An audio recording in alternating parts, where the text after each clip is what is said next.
एवढे लहान दिसणाऱ्या या अळीवाचे फायदे मात्र खूप मोठे आहेत। या अळीवामध्ये लोह, कॅल्शियम आणि जीवनसत्व क आहे। शरीरातील हिमोग्लोबिनची कमी भरून काढण्यासाठी व केस गळतीवर अळीव हे एक रामबाण उपाय आहे। केस मजबूत होण्यासाठी यामध्ये जे बी कॉम्प्लेक्स असतं ते फार गरजेचं आहे। तर अशा या बहुगुणी अळीवापासून साखर न वापरता खीर कशी बनवायची हे आज आपण पाहणार आहोत। तर खीर बनवण्यासाठी इथे मी या चमच्याने 2 चमचे अळीव घेतले। कुणी ह्याला हालीम किंवा मग अळीव म्हणतात। या अळीवांना हलकासा खमंग वास असतो, शिवाय ते थोडेसे चिकट असतात। तर खाताना अगदी खमंग लागावे यासाठी हे अळीव साधारण 1 मिनिटभर तुपावर परतायचे। तर त्यासाठी इथे मी अर्धा चमचा तूप घेतलंय। तूप गरम झालं की यामध्ये हे अळीव घालायचे। गॅस मात्र अगदी लहान ठेवायचे आणि हे अळीव जोपर्यंत तडतड करत नाही तोपर्यंत सतत असे परतत राहायचे। अळीव भाजायला फार वेळ लागत नाही, साधारण 1 ते 1.5 मिनिटांमध्ये हे अळीव अगदी छान खमंग भाजले जातात। अळीव असेच जर आपण वापरले तर नंतर दुधामध्ये किंवा पाण्यामध्ये त्याचा गोळा होतो, शिवाय ते अळीव फार चिकट किंवा बुळबुळीत होतात। तर त्यापेक्षा तुपावर असे परतून घेतले म्हणजे चवीलाही छान होतात आणि नंतर त्याचा गोळा वगैरे होत नाही। छानपैकी सुटसुटीत हे अळीव राहतात। तर फार काळपट वगैरे करायची गरज नाही। हलकासा याचा रंग बदलला आणि हे असे ठेवल्यावर तडतड असे उडू लागले की समजायचं अळीव अगदी खरपूस भाजलेले आहेत।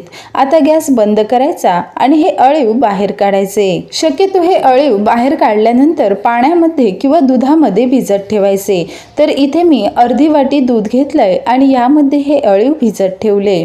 हे अळीव असे भिजत ठेवले म्हणजे लगेच शिजतात, शिवाय छानपैकी फुलून येतात। आपण 2 चमचे जरी अळीव घेतले तरीही याची खीर साधारण 4 ते 5 लोकांसाठी अगदी सहज पुरते। आता यावर झाकण ठेवायचं आणि साधारण 15 मिनिटे बाजूला ठेवायचं। आता खीर बनवण्यासाठी इथे मी अर्धा लिटर गाईचं दूध वापरते।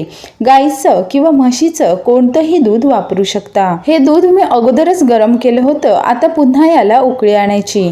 दुधाला अशी उकळी आली की नंतर कडेला वगैरे जी साय जमा होते ती सर्व या दुधामध्ये आणायची, म्हणजे कसं खीर सुद्धा छानपैकी दाटसर बनते। ही खीर अधिक पौष्टिक व्हावी यासाठी यामध्ये साखर वगैरे वापरणार नाही, गुळाची खीर बनवणार आहोत। आणि जिथे गुळ वापरायचं तिथे थोडीसं असं जायफळ वापरायचं, म्हणजे खीरीची चव अजून छान होते। तर थोडंसं जायफळ किसून घातलंय। आता याला पुन्हा एक उकळी आणायची। 10 ते 12 मिनिटांमध्ये अळीव सुद्धा छानपैकी फुगलेले आहेत। आपण हे अळीव तुपावर परतले त्यामुळे याचा बघा गोळा वगैरे होत नाही। छानपैकी सुटसुटीत हे अळीव भिजले आहेत। आपण उन्हाळ्यात सब्जा जसं भिजत ठेवतो त्याच पद्धतीचं अळीव दिसतंय, पण सब्जा मात्र काळा असतो। आता गॅस कमीच ठेवला आहे आणि यामध्ये हे अळीव घालायचे। आता मात्र याला शिजायला फार वेळ लागत नाही, कारण सुरुवातीला हे आपण परतले आहेत, शिवाय दुधामध्ये सुद्धा भिजत ठेवले होते। आता साधारण 2 ते 3 मिनिटे शिजू द्यायचं। आता सुद्धा हे दुधात घातल्यावर बघा अगदी मोकळे सुटसुटीत आहे, कुठेही याचा गोळा झाला नाही किंवा चिकट सुद्धा वाटत नाही। यामध्ये आपण गोडासाठी अजूनही साखर किंवा गूळ वापरलं नाही। दूध उकळतं आहे, यामध्ये जर लगेचच गूळ वापरलं तर ही खीर फाटू शकते, त्यामुळे ही गॅस बंद केला की मगच यामध्ये गूळ घालायचं। अशा या खिरीमध्ये आमच्याकडे ओला नारळ मात्र आवर्जून वापरतात। तर इथे मी 2 चमचे हा खोबऱ्याचा किस घातलाय। आपल्याला हवं असेल तर कोणतेही ड्रायफ्रूट्स सुद्धा वापरू शकता। तर हे ओलं खोबरं घातल्यानंतर साधारण अजून एखादा मिनिट हे उकळलं आहे। आता मात्र फार जास्त शिजवायची गरज नाही।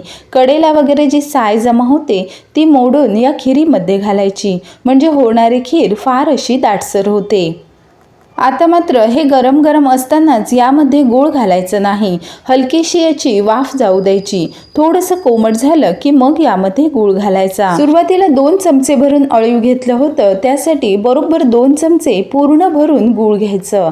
तर हे गूळ सुद्धा असं बारीक चिरून घेतलंय, म्हणजे पटकन विरघळलं जातं। इथे मी गूळ वापरला आहे, पण ही खीर जर आपल्याला गूळ किंवा साखरेशिवाय बनवायची असेल तर यामध्ये खारीक पूड सुद्धा वापरू शकता। 2 ते 3 वेळा वेळा अशी वर खाली केली म्हणजे ही आपली अळीवाची पौष्टिक खीर तयार आहे। अशी ही पौष्टिक अळीवाची खीर आठवड्यातून 2 वेळा जरी पिली तरीही बराचसा फरक जाणवतो। आपल्याला जर कंबरदुखी, केस गळती असे विविध त्रास असतील तर त्या त्रासांवर अशी ही अळीवाची खीर फार उपयुक्त ठरते। ही अळीवाची खीर अधिक पौष्टिक व्हावी यासाठी आपण साखर न वापरता गूळ वापरला आहे। शिवाय खातानाही चांगली वाटावी यासाठी अळीव थोडेसे तुपावर परतले आणि यामध्ये खोबरं सुद्धा वापरलं म्हणजे खीर खाताना सुद्धा चवीला चांगली लागते।